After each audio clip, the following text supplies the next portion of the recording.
The banks aren't owed any of this money at all. They're owed zero, and so it's irrelevant to them. And what they do is keep increasing the amount they claim is owed in the hope that the borrower will keep sending them more and more money, become more and more frightened and intimidated, and that's what they keep doing. They never send her an accounting because they can't. It's impossible. There is no accounting. They're making it all up. And they just pull these numbers out of somewhere, and nobody knows where, and they keep claiming the homeowner owes more and more money. As Danielle will tell you, she sent them a lot of money, over $100,000. She kept sending the money, and every time she sent the money, instead of crediting it to the loan, they just increased the amount she said she owed and would never explain to her where the money she sent them went, how it was applied, when it was applied, because they can't, because they're just making it all up.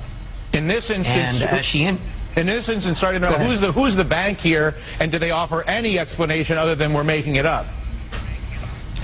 No, they offered no explanation whatsoever, except they're making it up. They, of course, didn't admit they were making it up. We don't know who the bank is, and nobody knows when you say the bank. If you're talking about the lender, you know, when you say there was an originator of this loan, and when you're talking about the bank, you would need to define that, because we're talking about financial institutions, and as Danielle will tell you, she began investigating this herself by going to the public records, going to the county recorder's office, and all these entities that she'd never heard of that had nothing to do with her loan whatsoever kept popping up.